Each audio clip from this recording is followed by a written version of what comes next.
Queridos irmãos, bom dia, graça e paz.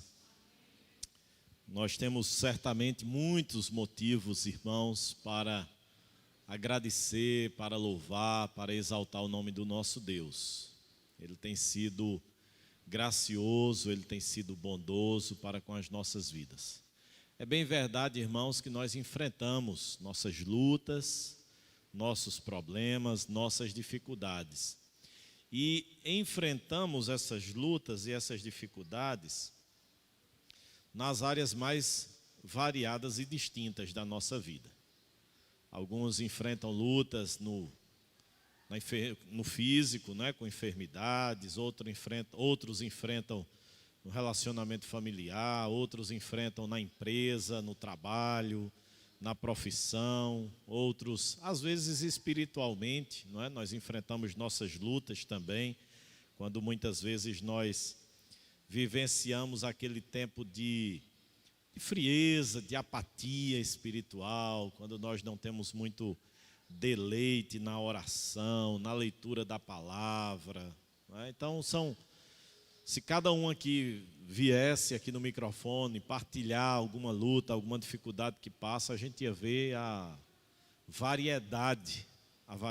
Mas o ponto comum é a graça de Deus, é a presença de Deus, é a força que vem de Deus. E aí a gente acabou de cantar, não é? A tua graça, Senhor, ela nos é suficiente.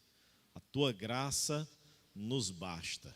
E certamente, irmãos, é isso que nos impulsiona a não murmurarmos, a não blasfemarmos, a não nos colocarmos numa postura de rebelião contra Deus. É a certeza de que a graça dele, de que o amor dele, de que a bondade dele são abundantes em nossas vidas e ele não nos desampara, ele não nos deixa de assistir em nenhuma circunstância e em nenhum momento. Por isso nós temos, como dissemos aqui, motivos para agradecer em gratidão. Mas acima de tudo, queridos, pela salvação, pela dádiva de sermos filhos de Deus, pelo privilégio de pertencermos ao reino dele, certamente isso é motivo e razão suficiente para que a gente louve, para que a gente exalte, para que a gente bendiga o nome do nosso Deus. Queridos, nós tivemos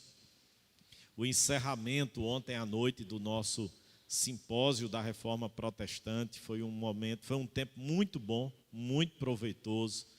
A participação muito expressiva, né, da igreja. Os irmãos estiveram realmente presentes aqui com a gente durante todos esses sábados.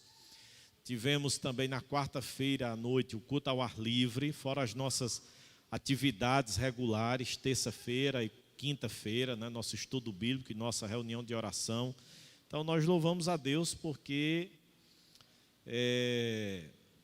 temos vivido um tempo mais calmo, né, da pandemia, e isso tem nos possibilitado um retorno mais intenso das nossas atividades, das nossas programações, e a resposta positiva que a igreja tem dado, se fazendo presente. É claro que nem todas as programações são muito bem frequentadas, mas têm sido bem frequentadas, e acredito que aqueles que têm frequentado têm sido abençoados, têm sido edificados, não apenas com os momentos de culto, irmãos, mas com os momentos de comunhão também, de interação, porque eles também fazem parte da vida cristã.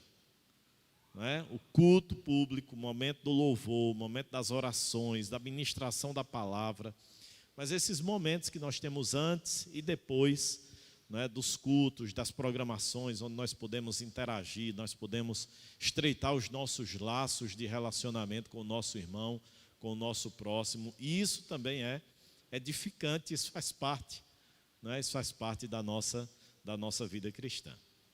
Essa semana nós teremos terça-feira o nosso estudo bíblico e quinta-feira o nosso momento de oração, não é? Na sexta noite nós temos a reunião plenária da SAF, com vistas à eleição da nova diretoria para o ano de 2022. Nós estamos já aí nos aproximando do término do ano e, consequentemente, os processos de recondução da liderança para 2022, e começaremos com a SAF, depois com a UPH, com a UMP, o Conselho também certamente começará a se reunir para a nomeação da liderança de 2022, para os ministérios, para aquelas funções que são nomeadas pelo Conselho da Igreja. Então, os irmãos estejam orando, se dispondo nesse sentido, para que a gente possa recompor a liderança 2022 e o trabalho do Senhor continuar prosseguindo, continuar avançando. Então, teremos essas atividades. No sábado, que vem, dia 30, nós não teremos o simpósio, encerramos ontem, porque o presbítero Nicélio tem passado aí alguns dias com problemas físicos, e aí a gente antecipou, porque ele era um dos que estaria trabalhando, não é, sobre um dos temas, e a gente antecipou até porque dia 31, de hoje a 8, nós estaremos tendo aqui o presbítero Alexandre Monteiro, que é presidente do nosso sínodo, do Sínodo de Garanhuns, e ele é lá de Garanhuns, vai estar com a gente no domingo pela manhã e à noite, não é, finalizando esse mês alusivo à Reforma Protestante, tá bom? Dia 6 de novembro, irmãos, nós estaremos recebendo aqui o Congresso da SAF e a reunião extraordinária do nosso presbitério, né, que nós costumeiramente fazemos nesse período, já que a ordinária só acontece no mês de fevereiro de 2022, então nós temos essa extraordinária com definição de campo, questões financeiras que são tratadas nessa reunião extraordinária. A nossa igreja estará recebendo durante o dia. Os irmãos orem também para que essas atividades transcorram dentro da normalidade. Nós estaremos no dia 7 recebendo o nosso pastor Veronilton, né? Ele vai estar vindo para a reunião do presbitério e ele vai estar com a gente em um dos turnos. A gente ainda está definindo se ele vai estar de manhã ou à noite, porque também ele vai estar em Sumé ministrando lá a palavra, mas ele vai estar com a gente em um dos dois horários, ou de manhã ou à noite, ministrando a palavra. Um momento da gente rever, né, o nosso irmão Veronilton, hoje pastor da Igreja Presbiteriana do Brasil, servindo lá no estado do Maranhão, junto ao quadro de missionários da Junta de Missões Nacionais. Então ele vai estar com a gente aqui no dia 7 também, tá bom? Os irmãos estejam orando por essas atividades. E no dia 2, nós teremos a nossa programação pela manhã lá no cemitério e à noite o nosso culto normal aqui à noite, às 19h30, tá certo? Lá nós começaremos cedo, espero que os irmãos estejam se dispondo. Nós iremos precisar de uma equipe, como sempre nós fazemos, aquela equipe para estar com a gente, nos auxiliando nas atividades que desenvolvemos, especialmente a questão de louvor, de pregação, não é, que nós sempre fazemos. E aí, essa semana a gente vai estar definindo direitinho quais serviços nós estaremos oferecendo no dia 2 de novembro, né? Questão de água, que nós sempre disponibilizamos, aferição de pressão, mas em virtude dessa situação da pandemia, a gente vai avaliar essa semana como iremos funcionar no dia 2. Mas, independente, a gente precisa de irmãos para distribuição de folhetos, tá certo? Para nos dar o suporte ali em oração, em participação. Então, os irmãos estejam presentes, tá certo? Precisa dar o nome, não. Aqueles que vão estar envolvidos diretamente, sim, a gente precisa do nome para fazer a escala, para fazer os horários, mas a igreja está convidada a chegar, a estar ali presente para juntos nós ministrarmos a palavra de Deus, evangelizando ali, como sempre nós costumamos fazer, tá bom? Vou dar oportunidade agora ao departamento infantil e à sala dos adolescentes para o seu momento de aula, e os demais permanecerão aqui no templo, onde nós também seguiremos o nosso estudo.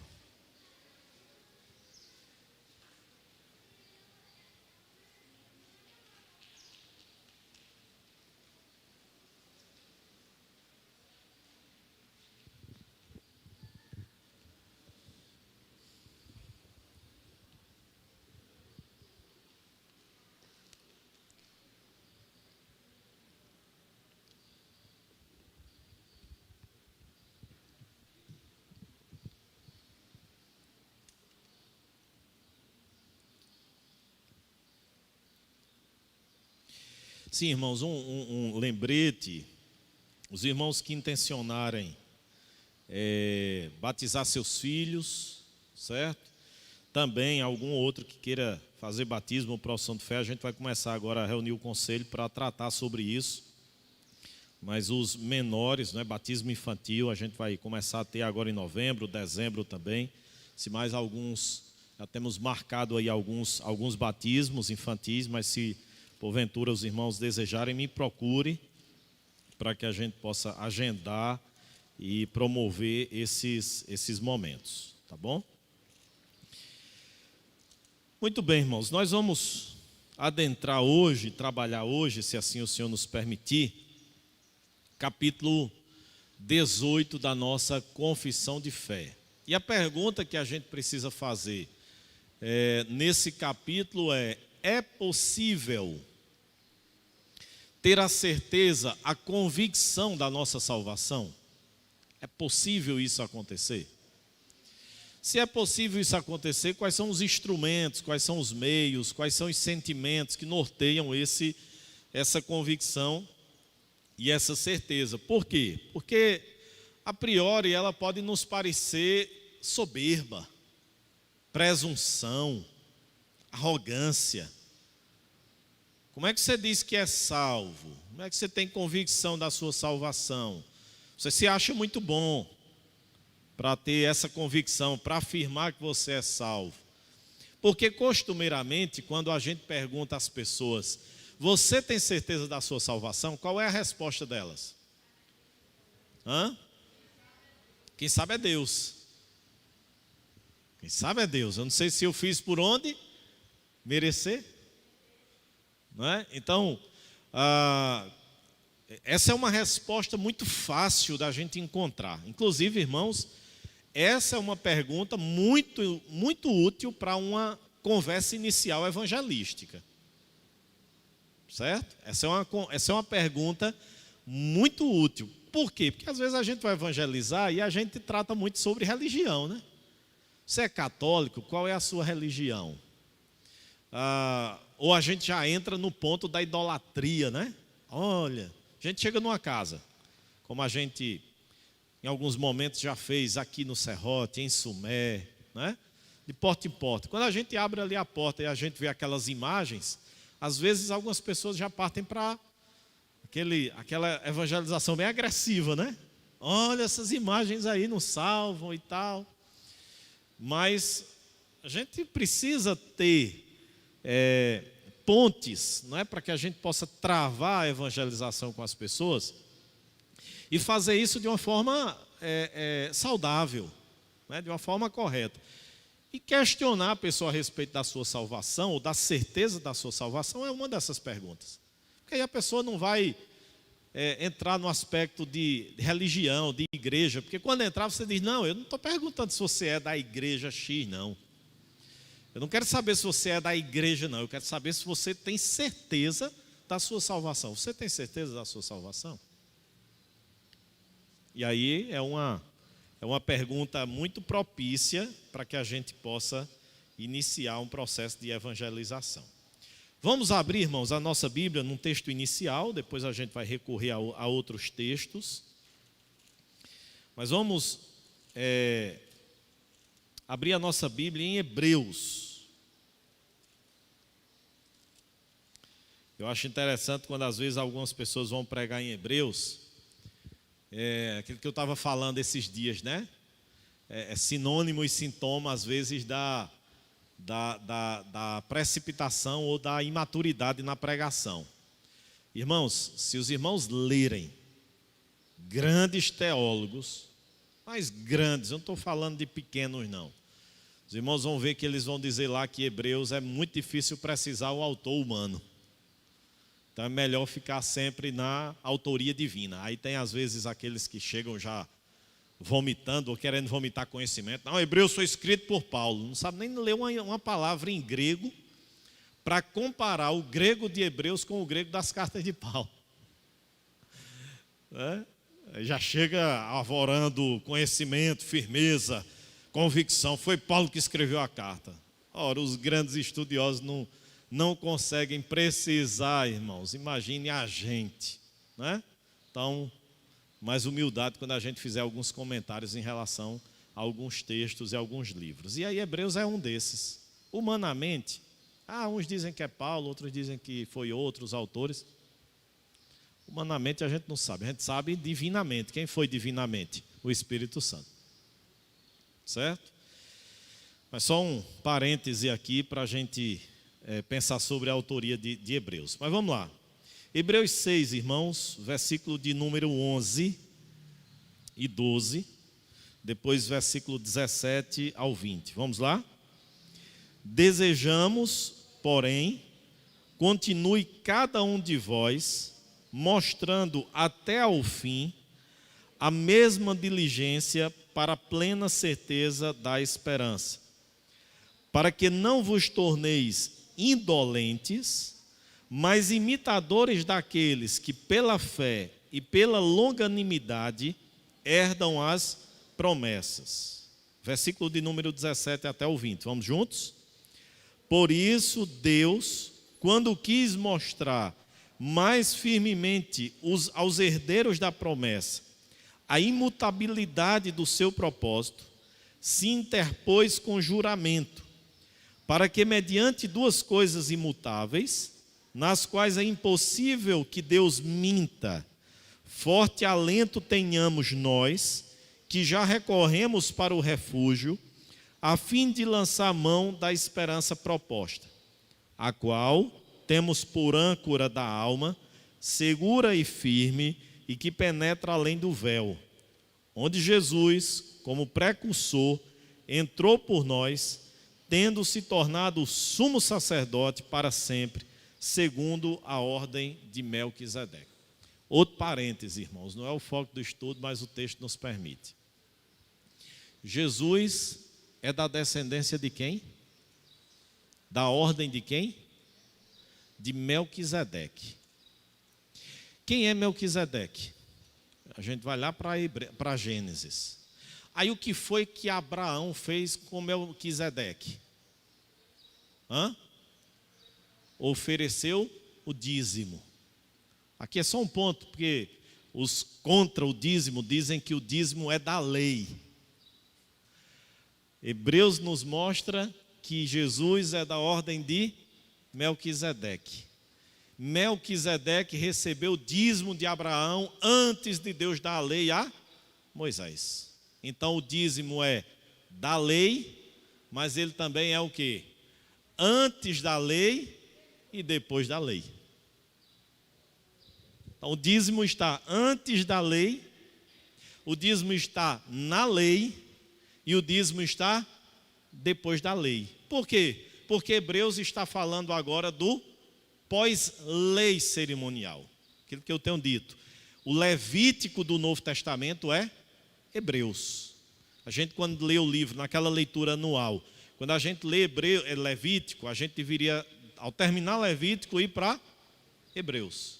E a gente vai entender que todo aquele ritualismo, cerimonialismo, que foi estabelecido ali pelo sacerdote, pela tribo de Levi, no sentido do culto a Deus, o que é que agora acontece? Quando a gente chega em Levítico quando a gente chega em Hebreus, o Levítico do Novo Testamento é encerrado.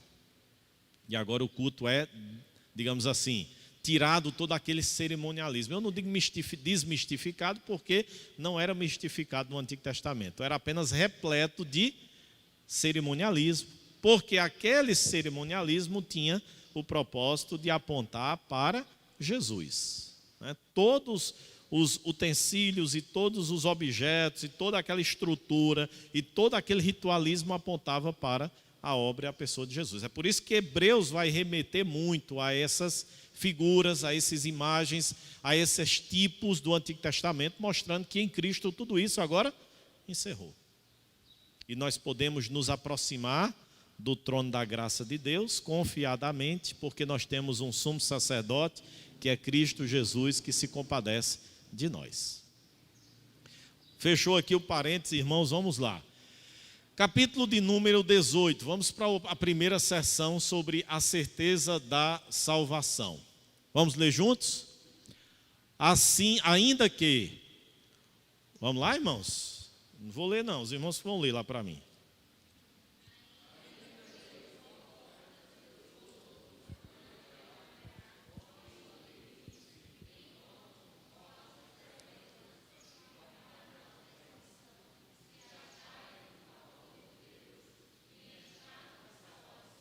Só uma pausa aqui, não é? Esse primeiro parágrafo aí, não é? Essa primeira frase da seção 1 está dizendo o seguinte: é ilusória a certeza e a convicção que os não regenerados, que os não salvos têm da sua salvação, porque eles fundamentam essa convicção e essa certeza em sua própria justiça. Certo, irmãos? Então, quando diz lá, os não regenerados podem iludir-se, é justamente aquele sentimento de merecimento. Olha, eu sou salvo porque eu pratico boas obras, porque eu não sou como os demais pecadores. Então, é uma confiança em sua própria justiça. Isso faz com que o indivíduo temporariamente venha a desfrutar de uma ilusão de que ele é salvo. Mas aí diz lá, né? A esperança essa aqui perecerá. Quando é que essa esperança perecerá, irmãos?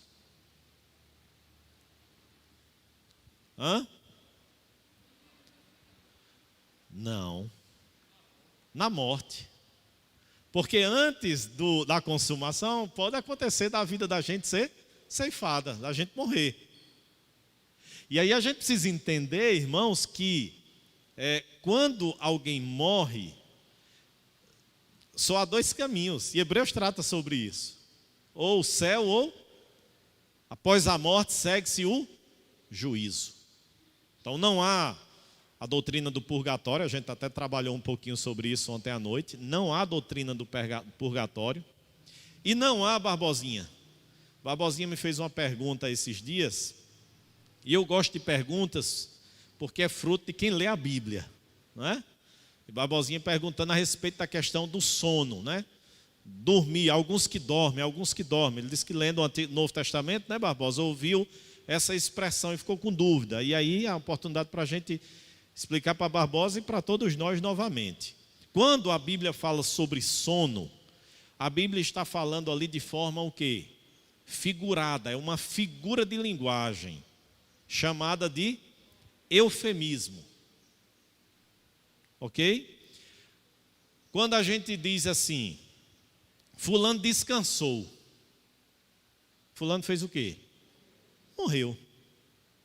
Mas a gente usa descansou, fulano partiu, fulano tombou aqui na terra. São palavras, não é, que denotam aí essa figura de linguagem. Um eufemismo é uma maneira suave de dizer algo trágico, algo doloroso, algo pesado. Então, a Bíblia, como foi um livro divino e humano, ela é cercada de figuras de linguagem. Por isso que quando a gente estuda lá princípios de hermenêutica, né, de interpretação bíblica, a gente precisa levar em consideração que a Bíblia é um livro humano e a gente precisa interpretá-la dentro dessa perspectiva humana. Né? Entender o contexto histórico, entender a linguagem que ali é utilizada. Então Paulo usa lá em 1 Coríntios 11, quem come e bebe sem discernir o corpo e o sangue de Jesus, come e bebe juízo para si. Eis a razão porque há entre vós muitos fracos e doentes, e não poucos os que dormem. Os que dormem são o quê? Os que morreram. Os que morreram. E isso fez com que, essa ideia, não é? Fez com que alguns movimentos caminhassem na doutrina do sono da alma. Quem já ouviu falar no sono da alma? É uma doutrina que é conectada a movimentos heréticos, mas que às vezes prevalece nas igrejas históricas também. As pessoas pensam que quando a gente morre, a gente vai para um IML, não é? para aquelas câmeras frigoríficas e coloca lá o corpo, pronto, está engavetado. E a gente está dormindo ali, esperando o dia da consumação. Irmãos, eu vou ser sincero a dizer a vocês, se fosse desse jeito, eu não queria morrer nem tão cedo. Se fosse para eu morrer aqui na terra, para eu ir dormir lá no céu, não só eu acredito que Paulo também não ia querer não. Mas é justamente a certeza de que após a morte segue-se o juízo, e aqueles que estão em Cristo já desfrutam da presença de Cristo, do gozo, da alegria de ver Cristo face a face, que Paulo diz: eu desejo estar com Cristo, que é incomparavelmente melhor.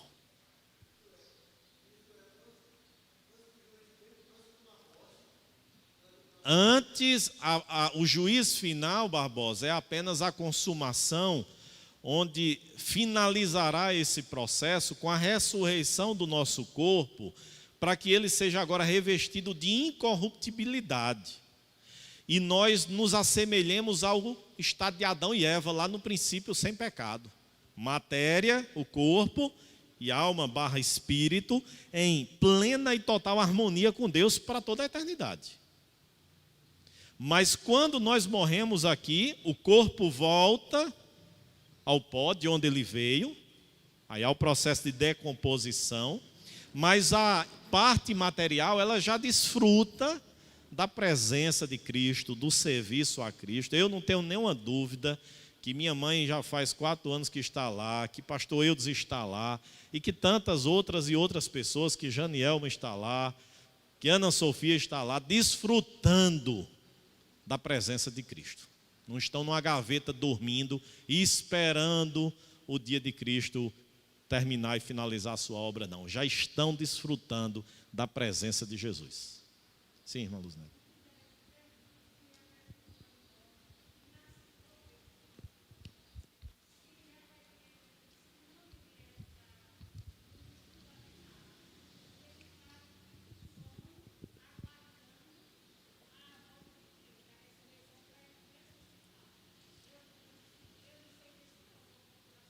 Sim.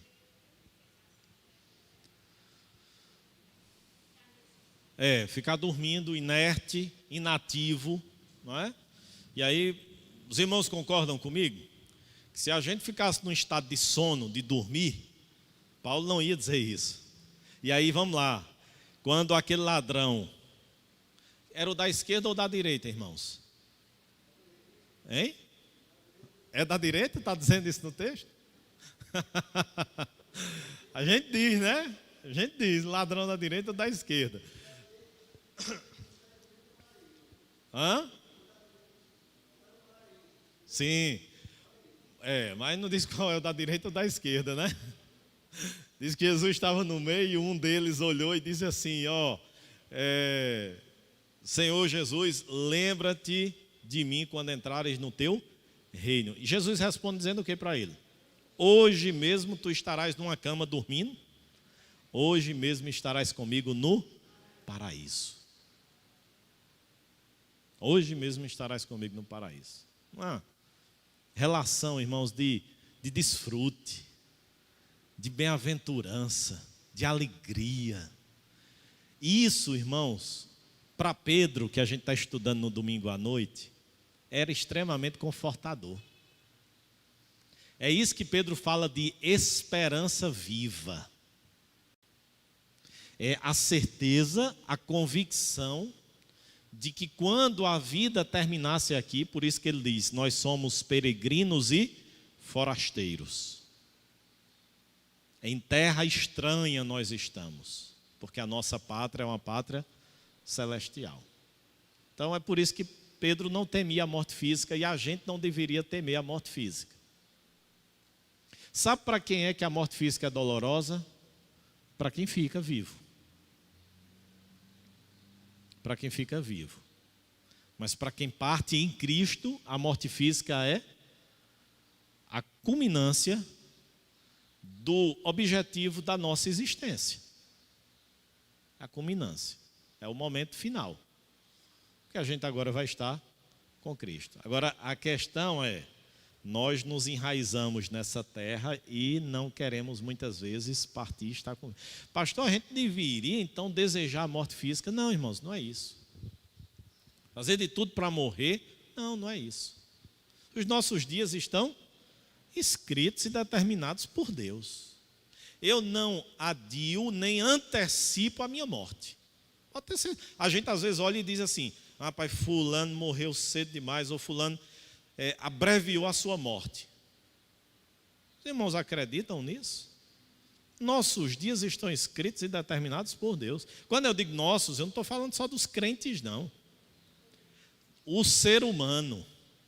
Porque Paulo diz lá em Atos 17, que é por causa de Deus que nós nos movemos, respiramos e existimos. A doutrina da providência de Deus. Deus criou tudo. E tudo irá existir até o dia que Deus quiser. No dia que Deus quiser tirar uma vida, ceifá-la, Deus faz. E não precisa explicar para a gente. No dia que Deus quiser, estabeleceu o momento da sua consumação, a gente não vai olhar e dizer assim, vê o Senhor vir lá nas alturas e a gente, mas Senhor, dá um tempo aí. Deixa eu terminar aqui os meus projetos pessoais.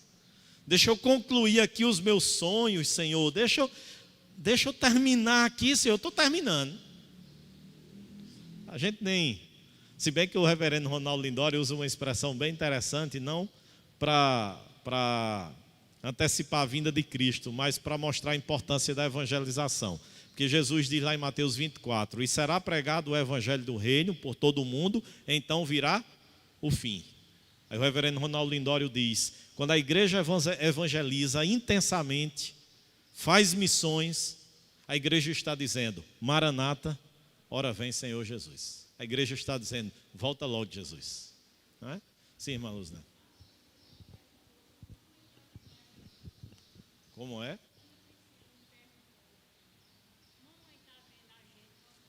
Não. Não.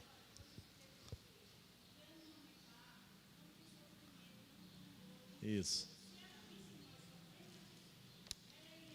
Exatamente. Exatamente. A pergunta aqui, do irmã Luz Neto, aqui a Ana Priscila perguntou para a irmã Luz Neto se Janielma estava vendo a gente, né? E aí a resposta é não, né?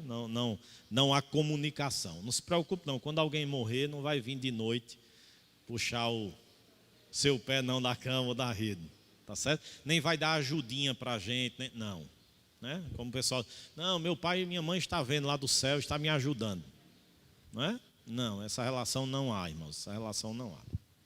A única coisa que há, a Bíblia diz que são os olhos do Senhor, que estão em todo lugar, contemplando os bons e os maus. Os olhos do Senhor, sim, estão em todo lugar. Sim, Sara.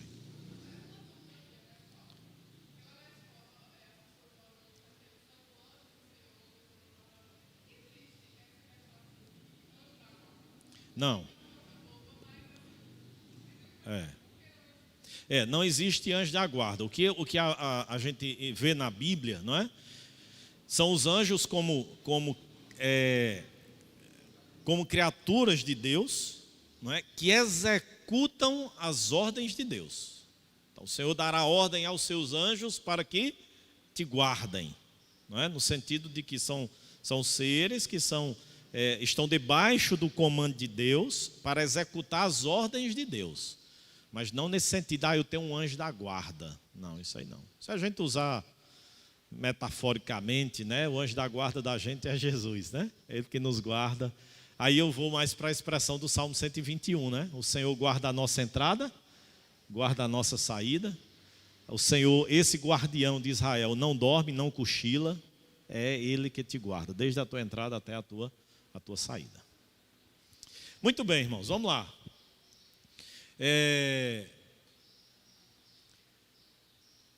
Eu gosto de escola dominical quando a gente faz esse tipo de relação, né, de perguntas, porque a escola dominical nos permite, ou o culto de doutrina nos permite dar uma saída do tema central e voltar. O sermão não, o sermão a gente tem que começar, o sermão tem que ter começo, meio enfim, a gente não pode distrair, não é? Por isso que é preciso o esboço, o roteiro, para que a gente vá lá comunicando uma linguagem e um pensamento sólido e único, não é?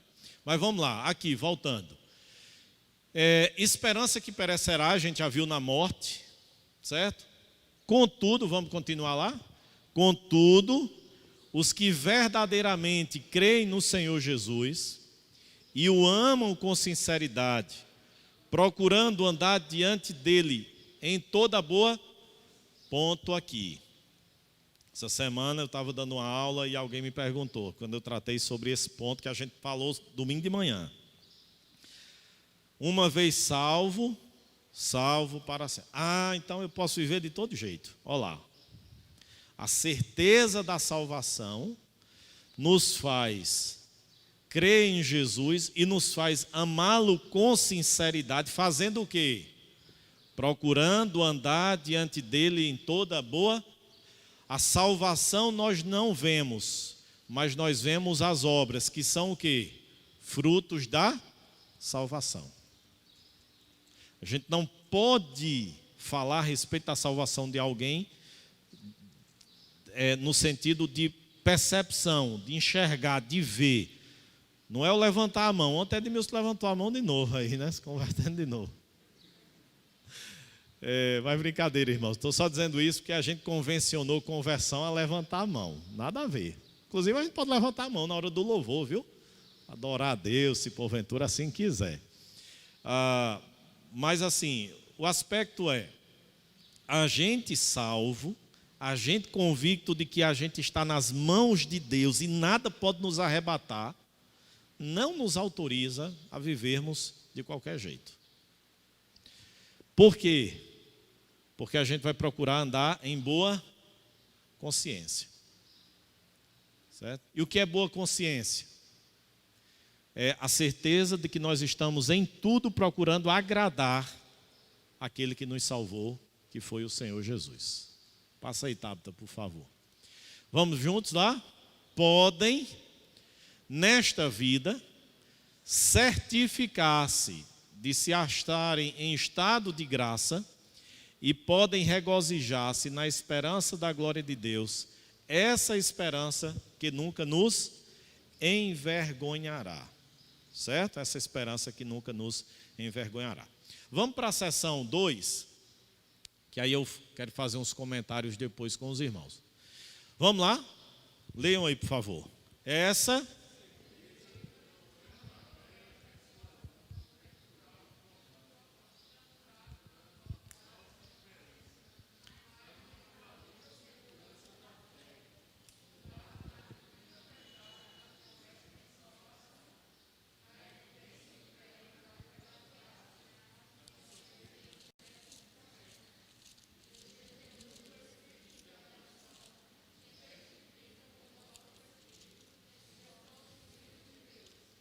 Muito bem.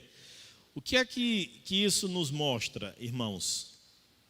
A certeza da salvação, e aí a gente vai por pontos, porque tem ainda o outro tópico depois, ela está fundamentada em algo que é imutável, a promessa de Deus.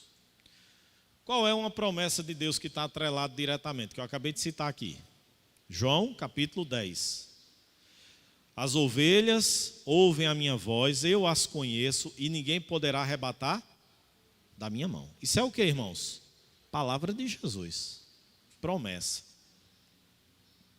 Ela está sujeita à mudança? Ela está sujeita à alteração? Ela é revogável? Não. Ela não é.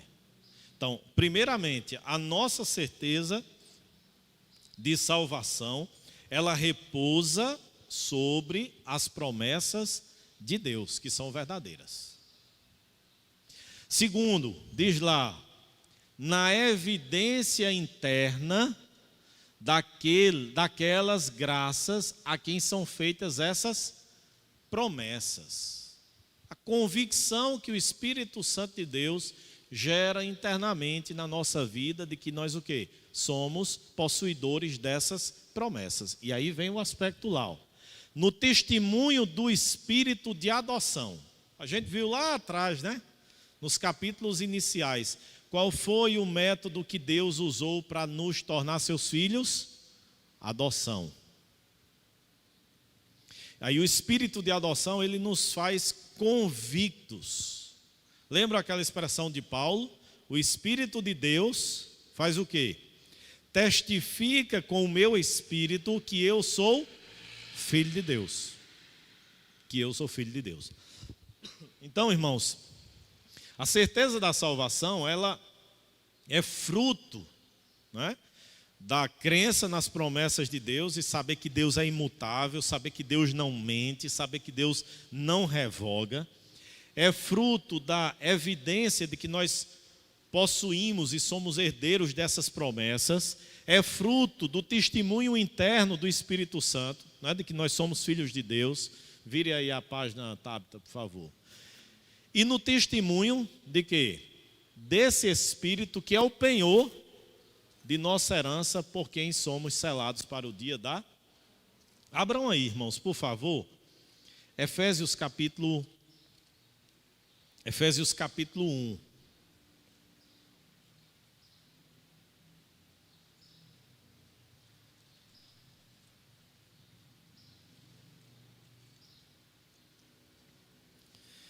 Efésios capítulo de número 1.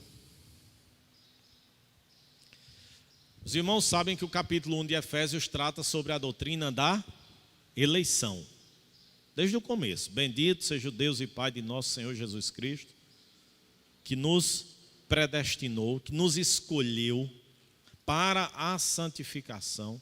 E Ele o fez por base do seu amor. Está aí no capítulo 1 de Efésios. Se os irmãos lerem o texto todo, os irmãos vão ver esse aspecto. Aí quando chega, irmãos, no versículo de número 13 e 14, deixa eu só acrescentar a explicação do penhor, deixa eu só acrescentar o que a gente vai trabalhar terça-feira que vem, dar continuidade, né, terça-feira que vem, o batismo com o Espírito Santo. Quando é que nós somos batizados com o Espírito Santo? Na hora que nós nos convertemos. Na conversão. Olha o que é que Paulo diz aí, Efésios 1, 13. Ele está falando, né, da filiação, tal, versículo de número 3 até o versículo 12. Percebam que ele termina. A fim de sermos para o louvor da sua glória, nós os que de antemão esperamos em Cristo. Em quem? Em quem está se referindo a quê? A Jesus. Está certo? Em quem,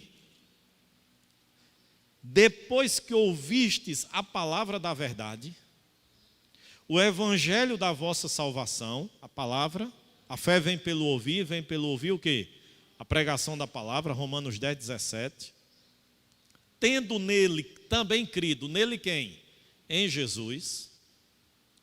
Fostes o quê, irmãos? Fostes batizados. Fostes selados, fostes marcados. Vou usar uma expressão bem rural. Fostes ferrado, Caio. Já ferrou gado? Quem já ferrou gado já viu. Coloca a chapa quente lá. Só que o ferrão lá do gado é doloroso. O nosso não. O nosso é um ferro com amor, com doçura. Então, está marcado, está selado. Esse aqui é meu, está carimbado. Aqui me pertence. Eu habito aqui agora. Não é depois, não. No momento subsequente, induzindo a pessoa a pensar que na igreja tem dois tipos de crentes. Tem um crente batizado com o Espírito Santo e tem um crente não batizado com o Espírito Santo. Como explicar isso, irmãos? Tem um crente de primeira linha, tem um crente de segunda linha. É igual a carne, né? Deu a carne de primeira, me dê aí uma picanha, um colchão mole, um alcatra. Me dê uma carne aí de segunda, de terceira, me dê um acém aí com osso. Existe isso, irmãos. A igreja é povo de Deus, ou só tem dois termos para se referir. Ou é salvo ou é não salvo. Ou é justo ou é ímpio. Ou é de Deus, ou é contra Deus. Tem esse meio termo não. Agora, você pode dialogar comigo e aí sim. Há os cheios do Espírito Santo e os não cheios do Espírito Santo. Há os que frutificam e há os que estão muito estéreis. Aí sim, aí a gente pode trabalhar nesse campo, porque essa é a expressão bíblica. Agora, batizados, todos nós somos batizados, selados, marcados, possuidores, habitados pelo Espírito Santo. Aí vamos lá, agora versículo de número 14, que é o objetivo ali do que eu queria enfatizar para vocês. O qual quem, irmãos? Está se referindo a quem? Ao Espírito Santo. O qual é o penhor. O que é o penhor? Uma coisa muito simples de a gente entender. Quando a gente vai fazer um financiamento, um empréstimo, alguma coisa, aí às vezes a instituição financeira ela exige uma coisa para penhorar, para dar como garantia. Se você não pagar essa dívida, a gente vai tomar sua casa, a gente vai tomar seu prédio, a gente vai tomar seu carro, certo? A gente vai tomar sua joia. É algo que, naquela época, né, as casas de penhora, onde se deixava joias, ouro, como garantia, porque se porventura você não pagasse, ali estava algo penhorado. E aí você tinha que voltar para pagar, para receber de volta o seu bem. Quando você penhora uma casa, quando você penhora um terreno, um imóvel, e você precisa de um financiamento, você se esforça para pagar, por quê? Porque no término do pagamento, você vai lá resgatar também o outro bem que você é possuidor. Aqui Paulo diz que quem é o penhor? O Espírito Santo. É o garantidor que Jesus vai o quê? Voltar para nos buscar. A garantia que nós temos de que nós não ficaremos excluídos ou deixados ao acaso é a habitação do Espírito Santo nas nossas vidas. É o penhor, é a garantia. Jesus um dia vai voltar. Eu sou dele. Por isso que Paulo dizia, seja na vida, seja na morte, nós somos do Senhor Jesus. Nós somos do Senhor Jesus. Então, irmãos, está lá. No testemunho desse Espírito que é o penhor, que é o garantidor da nossa herança e por quem somos selados para o dia da redenção. Tranquilo? Vamos em frente? Vamos lá, Tabata? Pode passar aí. Vamos ler lá juntos. Essa segurança da salvação, não pertence ao que, irmãos? Vamos ler aí, leiam aí para mim, por favor.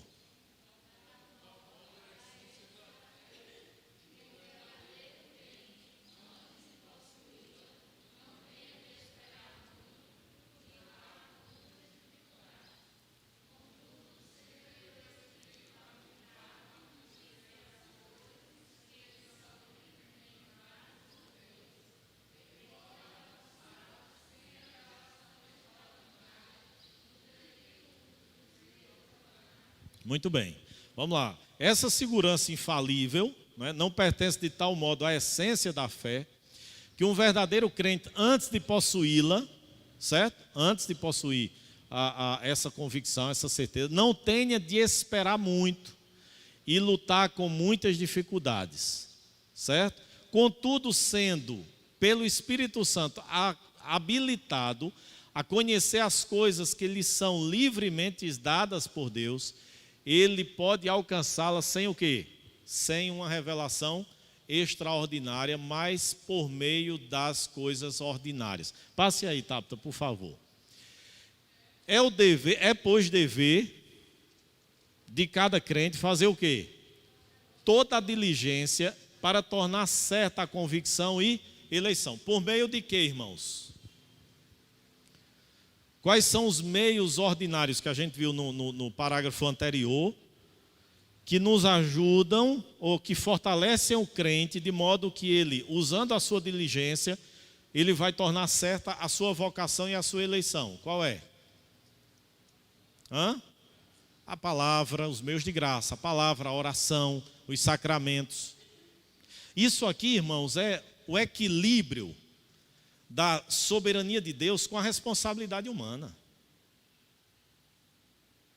É isso que a confissão de fé está nos mostrando.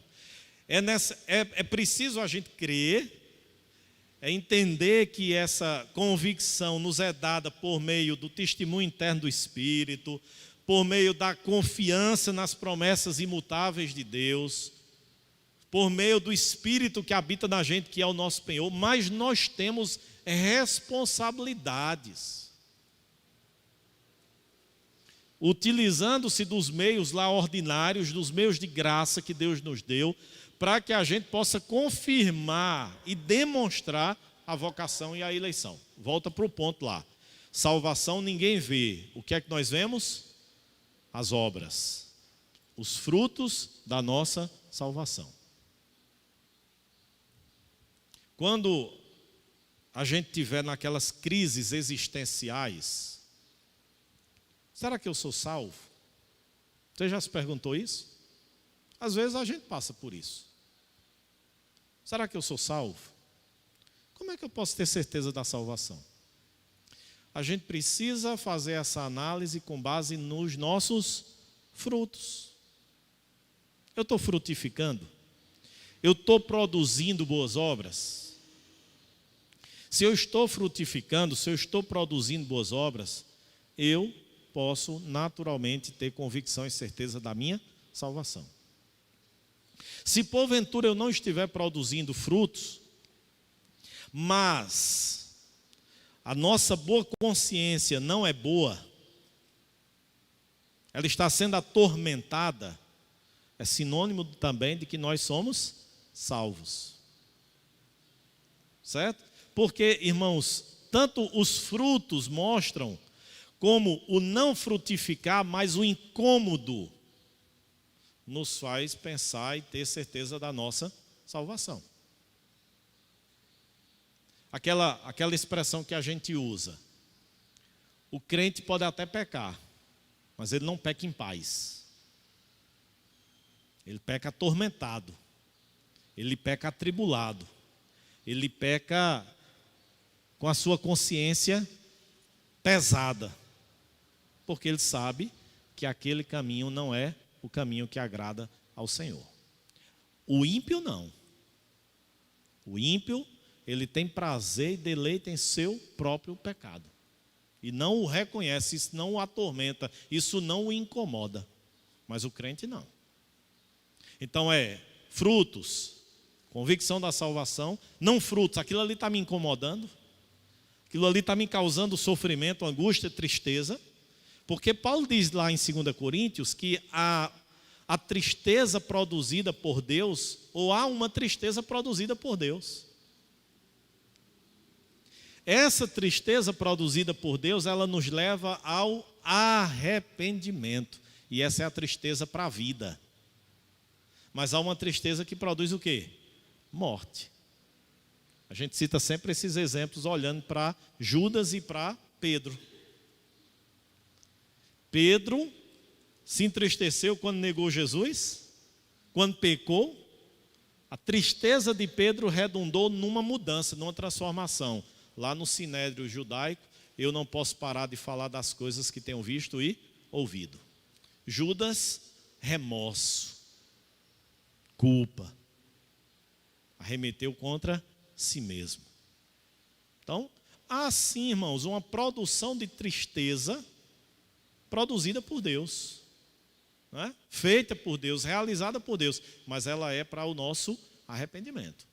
Então, às vezes, aquela história, né? A gente precisa sair do culto sempre alegre. Quem disse? Às vezes a gente precisa sair do culto atormentado. Às vezes a gente precisa sair do culto perturbado. Atormentado e perturbado pelo nosso pecado e pelo confronto que a palavra de Deus nos faz. com o desejo de mudar, com o desejo de ser diferente. O ruim é quando nós ouvimos a palavra e ela não causa esse incômodo a gente. Irmãos, a palavra de Deus tem sempre que nos incomodar. Vocês sabiam disso? A palavra de Deus tem sempre que nos incomodar. Por isso que quando a gente dá uma esfriada na fé, qual é a primeira coisa que a gente faz? Deixa de congregar. Deixa de congregar. Aí as justificativas, né? Porque é sermão de carapuça. Porque eu não aguento ver fulano e cicrano falarem. Porque... Não justifica. O problema está na gente. Lembra o que disse Moody, eu citei domingo?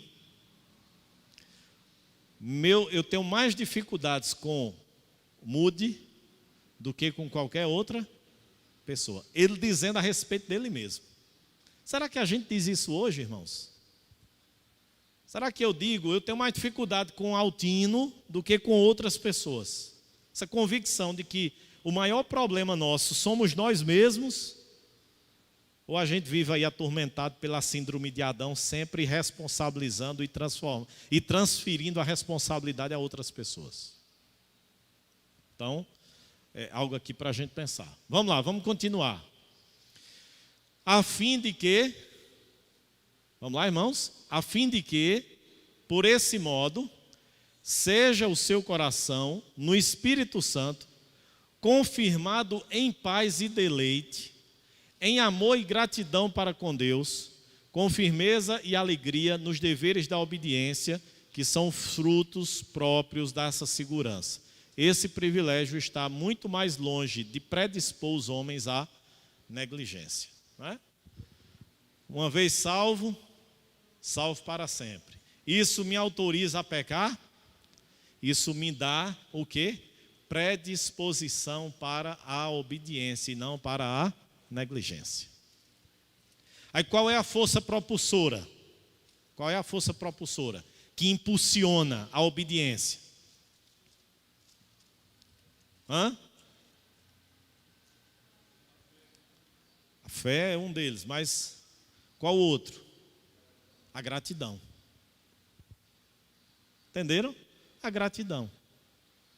Eu não vou obedecer por medo, não é? Por terrorismo, essas pregações aterrorizantes que muitas vezes tem, né? Olha, questão do dízimo, a gente viu muito isso, né, no passado. O devorador, não é? Você não dizimar, o devorador vai ser um saco furado. Aí a pessoa às vezes estava o dízimo se tremendo. Não, gratidão.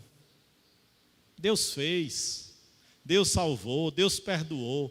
Dízimo, oferta, meu serviço, meus bens. É gratidão. Minha obediência é gratidão.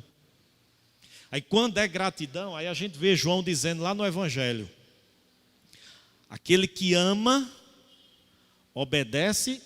A expressão que João usa é: quem me ama, guarda os meus mandamentos. Na primeira carta, João diz: os mandamentos de Deus não são penosos. Não são penosos quando nós tentamos obedecê-los movidos por gratidão. Por gratidão. Vamos lá, vamos seguir. Seção 4, vamos juntos, irmãos? Por diversos modos, podem os crentes ter a sua certeza de salvação abalada, diminuída e interrompida, negligenciando a conservação dela, caindo em algum pecado especial que fira a consciência e entristeça o Espírito Santo. Se de noite, irmãos, quando a gente reclina nossa cabeça sobre o travesseiro, se a nossa consciência está atormentada, perturbada por pecados que nós cometemos, ó aqui, ó.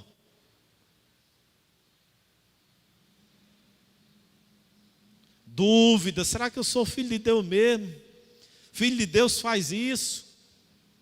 Filho de Deus procede dessa forma? Não é olhando para o outro, atormentado com a vida do outro não, viu? É com a nossa. Aí diz lá, ó. Eles podem, né, por diversos modos, ter essa certeza, essa segurança abalada, diminuída, interrompida. Porque nós caímos em algum pecado especial. Percebam, irmãos, que tudo isso a gente está dizendo, mas a nossa filiação não é interrompida. Lembre-se disso. Capítulo 17. Uma vez salvo, salvo para sempre. A nossa filiação não é interrompida. Mas nosso relacionamento com o nosso Pai é afetado, prejudicado. Estou frisando isso porque eu acredito que em algum momento eu já disse isso. E vocês já disseram também, se vocês forem humildes e confessarem aqui. Quando nós tomamos conhecimento, seja algo que nos afete, ou seja algo relativo a outra pessoa, e que essa pessoa, digamos assim, está na igreja e a gente se choca com aquele pecado, qual é a primeira afirmação que nós dizemos? Isso lá é crente? É ou não é, irmãos? Olha se a gente não diz isso. E é porque se diz crente, isso não é crente não. A gente tem a mania de julgar, não os frutos para saber se a pessoa está frio ou quente, né, espiritualmente, ou aquecido. Mas para julgar se a pessoa é ou não filho de Deus. Isso lá é crente, a gente diz logo assim. A pergunta é, quem somos nós, né, para julgar a filiação do outro? E se aquele pecado for fruto disso aqui, ó, de uma negligência dos meios de graça, de fraqueza humana e, infelizmente, incorreu num pecado grave, mas ainda assim continuar sendo filho de Deus. E aí, quem somos nós para julgar e dizer se aquela pessoa é crente ou não? A gente precisa ter cuidado com isso, irmãos. A gente precisa ter cuidado, porque às vezes a gente diz isso. Quando a gente sabe de alguma coisa, quando a gente ouve alguma coisa, quando a gente vê, isso lá é crente. É a mesma coisa, né? Quando a divergência, isso lá é homem. A gente tem a mania de olhar para o outro e já denegrir a sua imagem. Não é? Oi? Ainda tem mais essa, né? A cobrança que a gente faz em relação à resposta da igreja. Então, irmãos, aqui, ó. Percebam que eu não estou dizendo em nenhum momento que isso nos autoriza, nos dá o direito de vivermos de todo jeito. Mas quando um irmão nosso cai e peca, a gente deveria fazer o quê? Chorar. Chorar. Isso é o que a gente deveria fazer.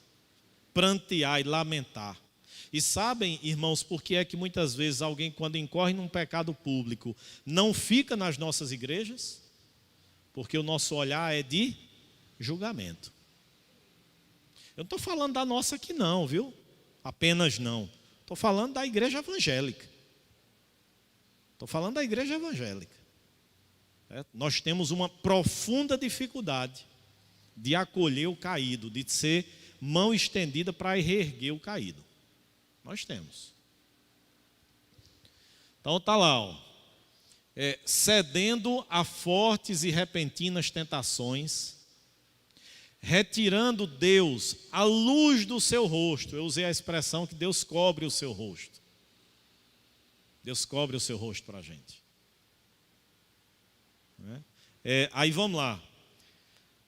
O filho que ama o pai ou a mãe, ele quer vê-lo alegre. Ele quer ver satisfeito, ele quer dar prazer ao pai e à mãe, quer ver o sorriso no rosto. Quem é bom aluno aqui, ou já foi bom aluno, sabe disso, né? Entrega de boletim, a maior alegria do mundo. Ó, papai, mamãe. Agora, quem foi um aluno negligente? Aquele monte de nota vermelha no boletim, lembra da nota vermelha? Que hoje não tem mais, porque é tudo digital, né? Nota vermelha em matemática. Né? O que é que a gente fazia com isso? Quem tinha nota vermelha no boletim, tentava rasgar o boletim. Se pudesse rasgar aquele avisozinho da escola, dia tal, dia dos pais receberem o boletim. Eita, meu pai vai receber o boletim e a nota vermelha. Aí vê a tristeza do pai, né, da mãe. Meu filho, minha filha, estude, como diziam os antigos, né? Que o peso da caneta é mais leve do que o peso da enxada. Estude. Às vezes os pais não tiveram, como os meus mesmo, não tiveram acesso à educação. Meu pai é semi-analfabeto, minha mãe estudou até a 4ª série e dizia direto: estude, meu filho. Estude, estude. Não, você vai para a roça. Não que desmerecer o trabalho da roça, o trabalho grosseiro. Não, irmãos, são trabalhos também, mas às vezes os pais da gente não tiveram oportunidade e querem nos dar essa oportunidade. Estude, Thaís, estuda, Cailane, Paloma, né? Diz isso, estude, meu filho, porque aí vai lá o boletim, nota vermelha, pai triste, chorando, às vezes um esforço para pagar a mensalidade de uma escola particular. Aquilo dói no coração do filho. Se o filho amar de fato seu pai e sua mãe, aquilo machuca. Aquilo dói. Aí Deus, o nosso Pai por excelência, nem se compara o amor paternal de Deus com o amor dos nossos pais. Aí olhar e ver a vida da gente só nota vermelha. Então, lá. Aí ele cobra o rosto. Aí a luz do seu rosto. Permitindo que ande em quê? Em trevas. Irmãos, aqui só um ponto: cedendo a fortes e repentinas tentações. Quem é que é tentado e provado? Todo crente. Cuidado. Eu não caio nesse... eu não sou muito forte. Irmãos, não tem forte não. Quando eu sou fraco, disse Paulo, é que eu sou forte, porque o poder de Deus se aperfeiçoa na nossa fraqueza. Cuidado. Nós somos fracos, nós somos vulneráveis. Por isso que a gente precisa dos meios de graça, para que eles nos fortaleçam e a gente possa resistir nas provações e nas tentações da vida. Vamos lá, para a gente fechar. E não tenham, vamos ler juntos agora, gente. E não tenham luz, mesmo os que o temem. Porque Deus tirou a sua luz, né? E aí mesmo temendo a Ele, mas não tem luz. Contudo, eles nunca ficam inteiramente privados daquela semente de Deus e da vida da fé. Semente de Deus, a boa consciência, ou a consciência atormentada. Daquele amor a Cristo e aos irmãos, daquela sinceridade de coração e consciência do dever, dessas bênçãos a certeza de salvação poderá, no tempo próprio, fazer o quê? Ser restaurada pela operação do Espírito. Aquela história do desviado, da pessoa que se distanciou e depois ela regressou, ela voltou. Não é? E eu já vi muitas, irmãos, eu já tive muitas experiências com esse tipo de situação. A pessoa está lá, e eu ir lá visitar ou conversar, atender no gabinete, e a pessoa, eu dizer: olha, está no caminho errado, você precisa baixar a cabeça. Eu sei, pastor, eu sei que eu estou errado, eu sei que eu estou pecando, eu sei que isso não agrada a Deus, eu quero me corrigir. mas está lá às vezes fraco, sem forças e não consegue, né? Mas está lá, a consciência de que está errado, não vai para a apostasia, não vai para a idolatria, a pessoa está lá, fora do caminho do Senhor. Com a luz do rosto do Senhor, o quê? Privado, mas não a sua filiação. E aí o que é que acontece, irmãos? No tempo próprio, essa pessoa poderá ser restaurada pelo Espírito Santo. Por isso ore, enquanto houver vida, ore. Conhece um amigo, um familiar, alguém que está desviado, ore. Continue orando por essa pessoa. Continue orando, intercedendo pela vida dessa pessoa, para que Deus, por meio do Espírito Santo, faça o quê? Restaure essa pessoa. Restaure essa pessoa. E por meio delas são o quê? Pode passar, Tabita. No entanto, suportados para não caírem no desespero absoluto. Aí aqui a gente está falando justamente da morte eterna, né? Do castigo eterno. Esse aspecto aí da nossa confissão. Vamos mais, Tabita? Tem não? Terminou aí? Paramos na sessão 4. Dúvidas, irmãos? Sim, Tiago.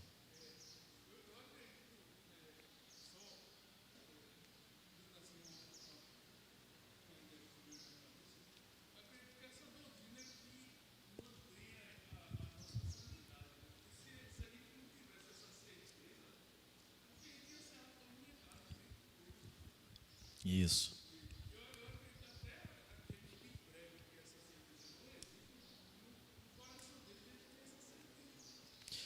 O que Tiago está dizendo aqui, irmãos, é que essa certeza, ela mantém a nossa sanidade. Ela não nos faz vivermos atormentados. E essa é a realidade daqueles que não acreditam na perseverança dos santos, na certeza da salvação. Eu estou aqui aparentemente no caminho do Senhor, meu nome está escrito no livro da vida. Por N razões que a gente viu aí já nesses 2 últimos estudos, aconteceu alguma coisa e eu caí num pecado. Meu nome está o quê? Apagado. Ou a gente começa a se questionar. E eu sou salvo, eu não sou salvo? Como é que é? A gente vive atormentado. Quem não tem certeza e convicção da sua salvação vive permanentemente atormentado. Agora, o que a gente precisa fazer é voltar lá. A certeza da salvação, ela é fruto da graça de Deus, da bênção de Deus, do testemunho interno do Espírito Santo de Deus, da confiança nas promessas de Deus, que elas são imutáveis, não em nós mesmos. O problema é que a gente se atormenta, é porque às vezes a gente quer ter essa segurança e essa certeza da salvação, fruto da gente. Elas servem para nos, como a gente falou aqui da questão das obras ou não obras, elas servem para nos incomodar, para que a gente queira se parecer mais com Cristo, para que a gente queira ser um crente frutífero, não para nos atormentar no quesito da certeza da salvação. Então não viva atormentado, viva confiante, certo, convicto de que você é um filho de Deus, é uma filha de Deus. Agora, viva continuamente fazendo aquilo que o salmista disse: Senhor, sonda-me, prova-me, vê se há em mim algum caminho mau e guia-me pelo caminho eterno. É isso que a gente precisa fazer continuamente. Sonda-me, ó Deus, prova-me, traz à luz do meu coração, da minha consciência, as coisas que eu faço que não te agradam, os sentimentos que habitam no meu coração que não te agradam, Senhor. Traz à luz, trata comigo, me transforma, me molda. É isso que a gente precisa, essa oração a gente precisa fazer diariamente, mas convictos de quê? De que nós somos filhos de Deus.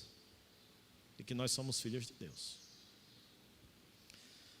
Mais alguma? Sim, Rodolfo. Como é?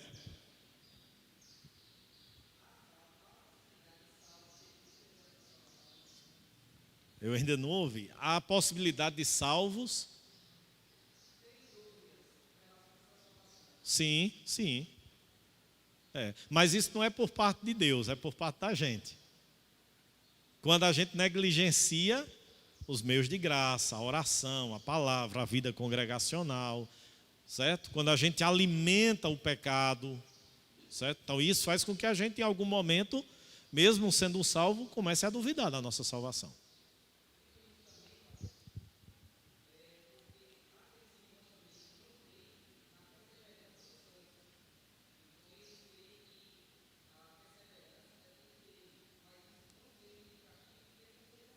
Sim, isso.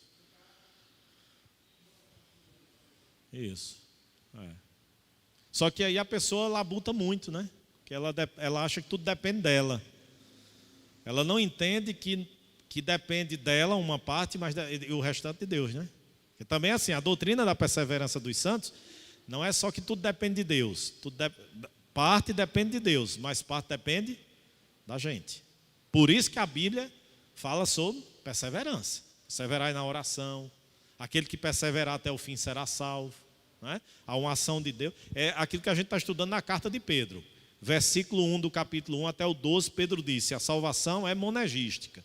É uma ação total de Deus. A partir do 13, ele diz: agora é você e Deus. Deus faz a parte dele, mas você tem a sua parte. Sim. Exatamente. Exatamente.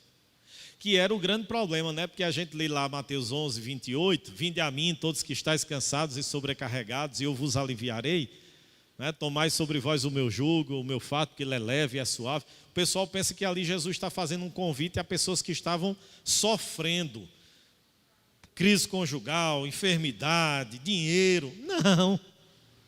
Ali Jesus está dizendo: aqueles que querem justificar a si mesmos estão andando como? Cansados e sobrecarregados. Venham para mim e eu vos darei alívio. Porque o meu fardo é suave, o meu jugo é suave e o meu fardo é leve. Né? Sim, Tiago.